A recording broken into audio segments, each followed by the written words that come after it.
Akkam jirtu hordoftoonni chaanaalii kana viidiyoo kana keessatti Unit 3 boqonnaa sadaffaa Elasticity and Static Equilibrium of a Rigid Body Elasticity akkasumas Static Equilibrium qaamota jajjaboo kan ilaallu ta'a jechuudha.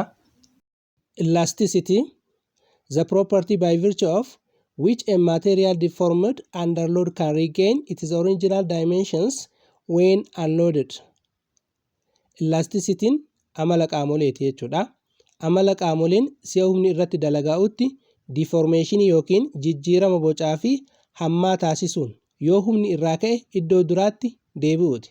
Kanaaf elasticityin amala qaamoleen agarsiisanidha. Amala qaamoleen si'a humni irratti dalagaa'utti deformation yookiin ammoo jijjiirama bocaa fi hammaa taasisuun yoo humni irratti dalagaa'e kun irraa ka'e iddoo duraanitti deebi'uuti jechuudha. Equilibrium static equilibrium yoo kan laallu taate qaamni jajjaboo ta'e tokko static equilibrium irra jira kan jennu yoo haalota lamaan kana guuteedha. Haalli inni jalqabaa humnoonni irratti dalaga'an ida'amni isaanii 0 yoo ta'e, humnoonni qaama sanarratti dalaga'an ida'amni isaanii 0 yoo ta'e haala jalqabaati jechuudha. Haalli lammaffaan tarkiin 0 yoo ta'e, tarkiin qaamolee irratti dalagaa'u 0 yoo kan ta'u taate haalota lamaan kana yoo kan guutu taate qaamichi static equilibrium irra jira jechuudha. Kanaaf qaamni tokko yookiin jajjaboon tokko static equilibrium irra jiraachuudhaaf haalota lama guutuu qabaa jechuudha. Haalli inni jalqabaa humnoonni qaamicha irratti dalaga'an ida'amni isaanii 0 ta'uu qaba. Haalli lammaffaan tarkiin qaama kanarratti dalagaa'u 0 ta'uu qabaa jechuudha. Haalota lamaan kana yoo guute qaamni tokko static equilibrium irra jira jennaa jechuudha. Introduction seensa.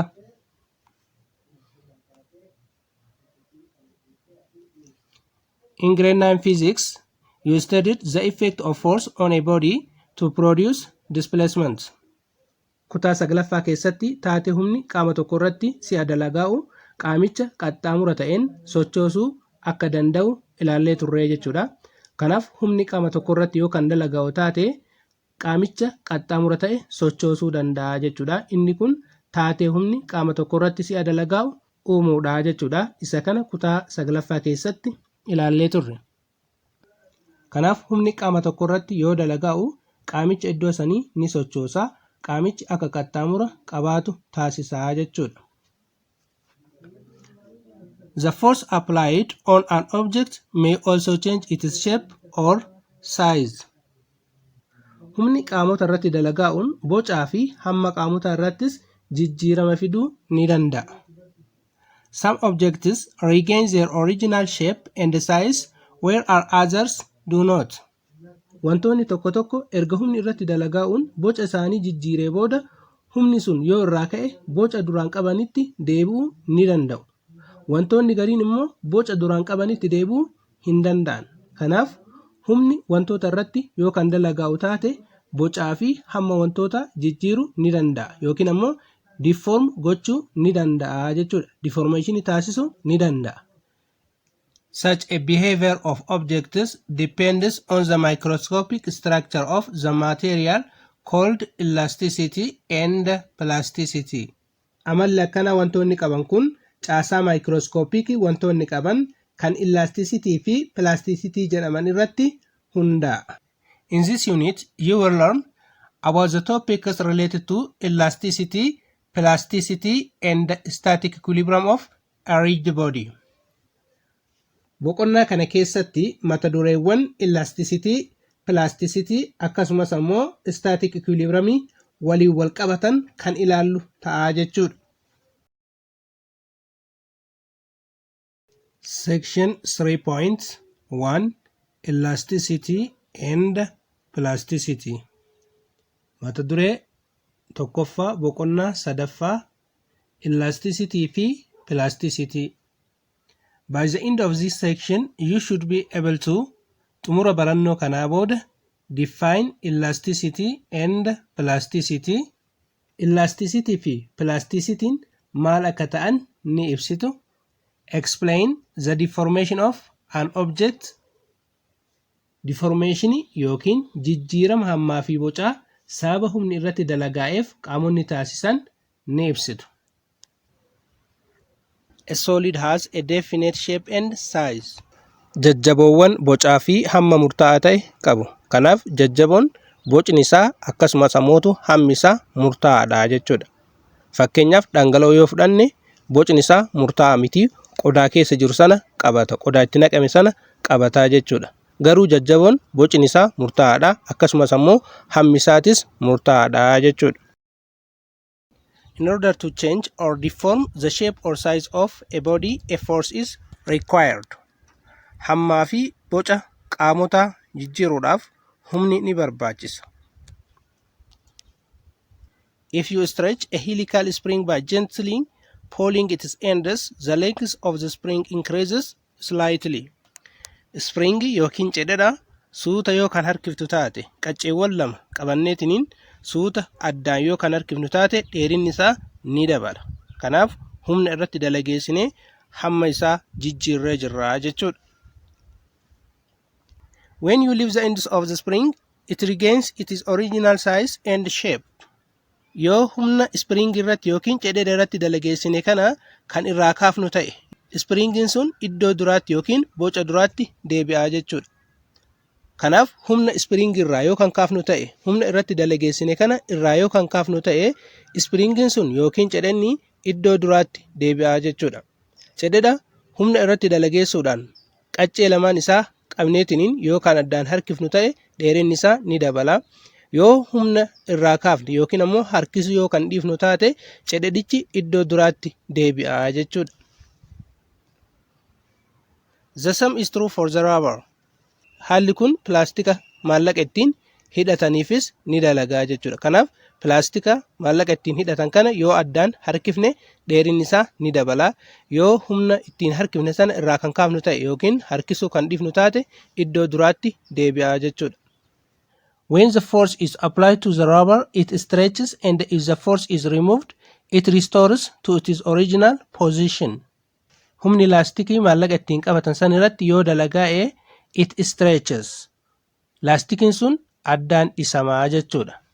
And if the force is removed, yoo humni kan irraa ka'u taate yookiin yoo kan gadhiifnu taate it restores its original position. Iddoo duraanitti deebi'a, bakka duraan irraa dhisameetti deebi'aa jechuudha. Kanaaf humna irratti dalageessuudhaan laastika maallaqa ittiin qabatan kana yoo kan dhisnu taate yoo kan addaan harkisnu taate addaan harkifama, ni dhisamaa jechuudha. Ergasanii humna yoo kan irraa kaafnu taate yookiin yoo kan gadhiifnu taate iddoo duraatti deebi'a, boca duraan qabutti deebi'aa jechuudha. But if the external force applied on the solid material is large enough to permanently deform, it can't regain its original shape.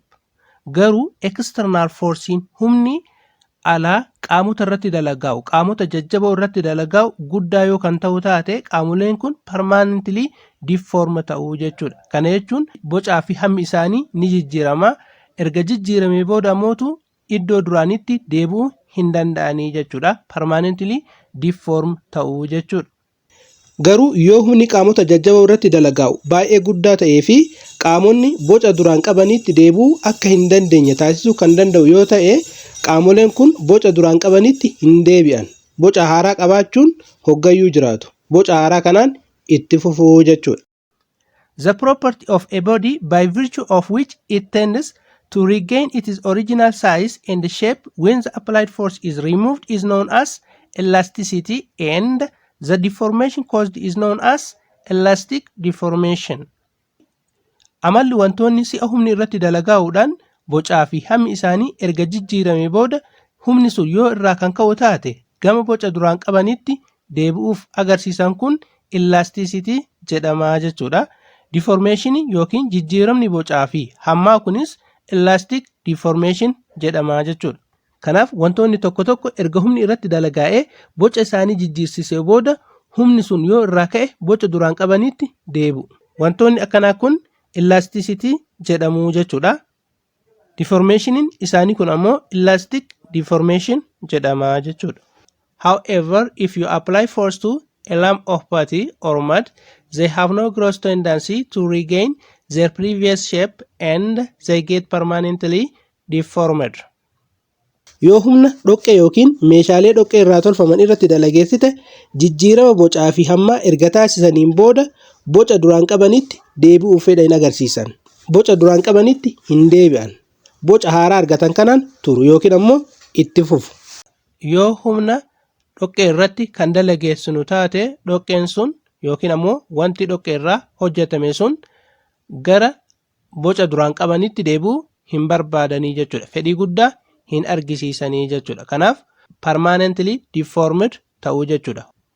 Boca argatan sanarraa gara boca duraan qabanitti deebi'uu hin barbaadanii jechuudha. Isuma sanarra turuu barbaadu jechuudha. Fakkeenyaaf oyitee yookiin okkotee yoo kan tumnu taate ni caccaba. Erga caccabe ammoo boca duraan qabu sanitti deebi'uudhaaf fedhii hin qabu yookiin ammoo hin deebi'u jechuudha. Bocuma argate sanarra taa'aa jechuudha. Jijjiiramni bocaa fi hamma akkanaa kun permanently deformed kan ta'edha jechuudha. Such substances are called plastic. Qaamoleen akkanaa kunniin plastic jedhamu jechuudha. Qaamoleen erga humni irratti dalagaa'ee booda hammaa fi bocni isaa jijjiiramanii gara boca duraan qabaniitti deebi'uudhaaf fedhii hin argisiisne kan hin deebine kunniin plastic jedhamu jechuudha. And this property is called plasticity. Amalli isaanii kunis plasticity jedhama jechuudha. Kanaaf qaamoleen plastic jedhaman qaamolee erga humni irratti dalagaa'ee bocaa fi hammi isaanii jijjiirameen booda yoo humni sun irraa ka'u taate iddoo jalqabaatitti boca jalqabaa qaban sanitti deebi'uudhaaf fedhii hin argisiisne kan hin deebine jechuudha. Boca duraan qabanitti warri hin deebine kunniin plastic jedhamu jechuudha. Amalli isaanii kun ammoo plasticity jedhama. Patty and mud are close to ideal plastics.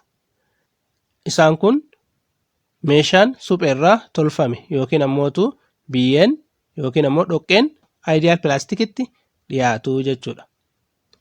Ideal plastic kan jennu deformation plastic ta'edha jechuudha. The elastic behavior of materials plays an important role in engineering design. Amalli elastikii maateriyaalii yookiin qaamotaa kunniin engineering design keessatti engineering keessatti faayidaa guddaa qaba jechuudha. Bu'aa guddaa qaba.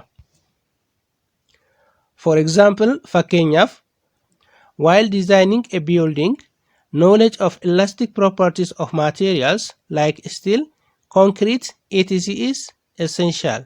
Beekumsi amaloota elastikii maateriyaalii kanneen akka stiilii, konkiriitii akkasumas isaan kunniin bu'uuraa jechuudha. The same is true in the designing of bridges, automobiles, roadways, etc. Kanaaf ijaarsa dildilaa keessatti yookiin ammoo riqichaa keessatti ijaarsa konkolaataawwan adda addaa keessatti kan manaa jechuudha. Akkasumas ammootu karaa haadirraa gamadirraa yookiin wadarroorraa tolfame irratti bu'aa qabaa jechuudha.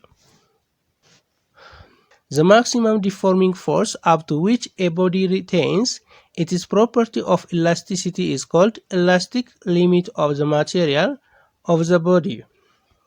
Humni deforming force inni guddaan qaamota adda addaa irratti dalagaa'uudhaan qaamonni sun amala elastikii iddoo itti qabaatan kun elastic limit jedhama jechuudha.